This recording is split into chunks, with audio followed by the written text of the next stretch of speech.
Roche. Europe 1, il est 6h42.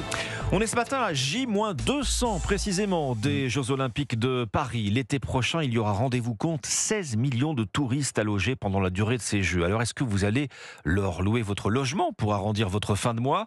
C'est l'une des questions qui vous ont été posées dans cette étude de Léo Caire qu'on vous dévoile en exclusivité ce matin sur Europe 1. Et vous en parlez avec votre invité, Alexandre Lemaire, Christophe Dandois, fondateur et PDG de Léo Caire, une néo-assurance en ligne pour l'auto et l'habitation. Bonjour Christophe Dandois. Bonjour Alexandre, bonjour Ombline. Premier enseignement de votre étude, en région parisienne, près d'1 Francilien sur 4 envisage de mettre son logement en location pendant ces Jeux. L'effet d'aubaine a bien été identifié. Je pense qu'il y a une certaine vision, il y a la flambée du revenu. Ce que dit cette étude, c'est intéressant puisque 74% des gens sont conscients que potentiellement il y a un risque par rapport au dommage de leur bien. Donc il y a à la fois la perception de revenus, c'est ces 27% de franciliens, c'est quand même 23% de l'entièreté des Français, mais 74% se dit il y a un risque, il y a un dommage, donc comment je le traite? Donc l'appât du gain n'est bien légitime, en cette période d'inflation n'efface pas la conscience du risque. On parle de quelle crainte exactement, de quels dommages qui peuvent être causés dans un logement, dans une location temporaire? Alors ces Français sont assez lucides puisque ça correspond aussi à peu près à ce qu'on observe comme sinistre.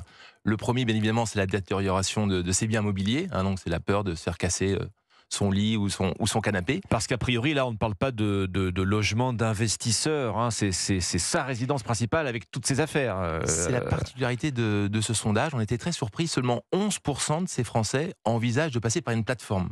Alors assez spontanément, on a envie de se dire qu'on va passer par des Airbnb ou d'autres acteurs.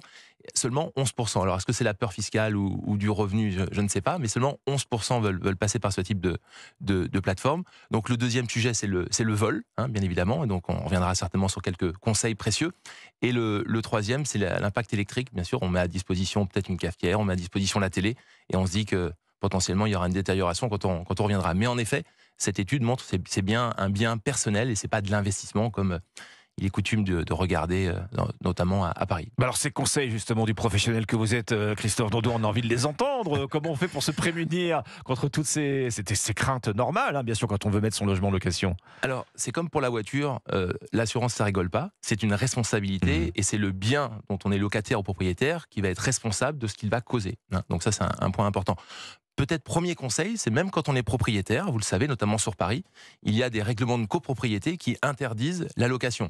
Donc se mettre en situation de louer alors que le règlement l'interdit, premier peut-être conseil. Le deuxième, c'est que dans son contrat, dans son bail de locataire, il est aussi stipulé si on a le droit ou pas de le faire. Et c'est pas parce que c'est pas stipulé qu'on a le droit de le faire. Donc il vaut mieux négocier. Vous l'avez dit, Alexandre, on est à 200 jours des Jeux Olympiques. Il faut vraiment mettre les choses au clair, on n'interprète pas, on ne reste pas dans le flou artistique. Ça vaut le coup de payer un café à son propriétaire et d'essayer de lui faire rajouter la petite ligne qui va bien pour le mois de juillet. Donc ça, c'est un deuxième point. Le troisième conseil, c'est de profiter de ce moment-là pour relire son contrat. Dans son contrat d'assurance, il y a quelques critères dont le premier est important, c'est la valeur mobilier. Donc c'est de poser la question, je suis assuré pour 5 000 euros, 10 000 euros. Finalement, c'est JO, c'est une bonne façon de s'assurer qu'on est bien assuré. Donc ça, c'est le premier point. Si on a des objets de valeur dans un contrat d'assurance, les objets de valeur sont une ligne à part, qui sont clairement identifiés. Après, il y a le vol aussi. Donc tout ça, c'est des montants qu'il faut bien regarder. Le quatrième conseil qu'on peut donner, c'est que prendre des photos. Aujourd'hui, à l'heure où on prend des photos pour à peu près tout et n'importe quoi, on doit être capable de prendre une photo de chez soi. Et donc de prendre des photos et de penser aux factures. C'est-à-dire que par rapport à la relecture de son contrat, on prend en photo son canapé, sa télé, et puis on met à côté les factures. Et je vous invite tous, aux auditeurs, à les envoyer avant l'événement. C'est toujours plus facile après, que d'en discuter.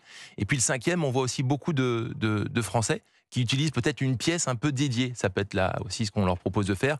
Vaut mieux peut-être louer 3 quand on a 4 et puis 2 quand on a 3 pièces et mettre tout ce qu'on pense être de valeur. En sûreté. Exactement, on peut penser au vin, on peut penser à son vélo électrique. Tout ça, c'est des enjeux, je dirais, plus de risque d'usage.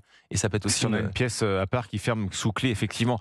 Quand on met son logement en location, alors vous parliez effectivement des locataires, la situation de sous-locataire, elle ne va pas de soi, en effet. C'est ce qu'il faut bien rappeler. On ne peut pas faire ce qu'on veut, naturellement. Exactement. Là, on parle bien de responsabilité, voire des fois responsabilité civile. Un des conseils aussi importants, Alexandre, c'est que quand on loue, même sa maison d'été, etc., il est important de demander à son locataire sa responsabilité civile.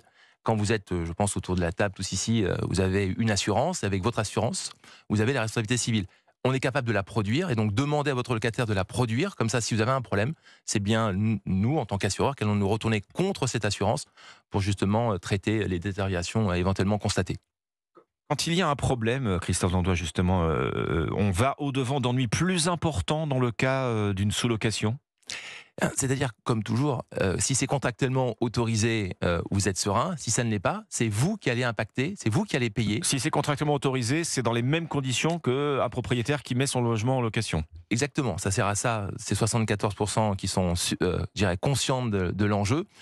C'est relire son contrat. Votre contrat stipule clairement, je vous invite à aller voir, soit dans les conditions générales, soit dans les conditions particulières. Très souvent, il y a un chapitre qui est déterminé sur la partie location, et on vous donne les conditions dans lesquelles vous êtes couvert. Mais en tout cas, retenez qu'à partir du moment où vous êtes couvert dans votre contrat, soit de locataire, soit de règlement de copropriété, il est indiqué la couverture que vous pouvez avoir par rapport à votre assurance. Et on retient donc ces 2 chiffres marquants de votre étude que vous nous dévoilez en exclusivité ce matin sur Europe 1, et on vous en remercie. Un francilien sur 4 en région parisienne, puisque c'est là où que les Jeux Olympiques vont se tenir, envisage de mettre son logement en location, et la conscience du risque. Les 3/4 des Français qui envisagent de le faire sont bien conscients des risques que ça comporte de procéder à une location temporaire de son logement, résidence principale particulièrement. Savoir bien s'assurer en conséquence. Et prendre ses précautions d'avance. Merci Christophe Dandois, fondateur, PDG de Léocare, Néo Assurance en ligne. Merci.